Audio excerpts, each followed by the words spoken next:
m'appelle Philippe de Santos, j'ai 40 ans et ça fait 2 ans que je travaille au château de Gruyère maintenant. C'est un endroit que j'avais jamais imaginé découvrir de cette manière-là, surtout après mes études en histoire de l'art à l'université de Lausanne, parce que j'ai un parcours d'abord scientifique, parce que j'ai fait beaucoup de recherches pendant près de 5 ans à l'université. Et c'est un peu par hasard, en fait, que j'ai commencé à travailler de manière plus pratique avec les musées.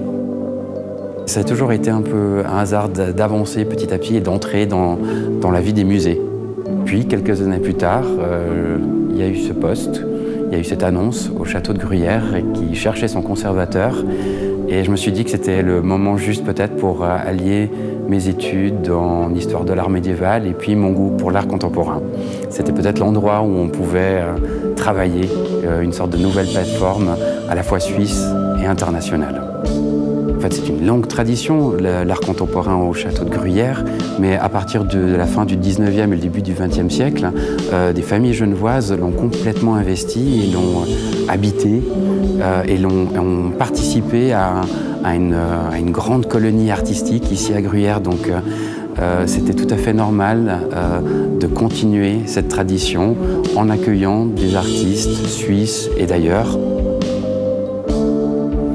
Mon château idéal dans 10 ans, ce serait un château que le visiteur comprend encore mieux, qu'il savoure peut-être toutes les particularités, parce qu'il y a plein d'histoires.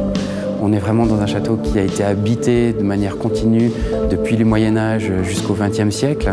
Et il y a tellement d'histoires que parfois c'est difficile de les raconter. Alors, peut-être un des lieux les plus impressionnants du château, c'est pas forcément la plus grande des salles, c'est pas une des grandes salles très hautes de plafond comme ici avec ces vieilles pierres, c'est peut-être le salon Corot qui est une espèce de petit bijou baroque peint. Alors il est célèbre parce que Jean-Baptiste Camille Corot y a peint 4 paysages qui ont la chance d'être toujours sur place, mais c'est surtout l'entreprise à 4, 6, 8 mains.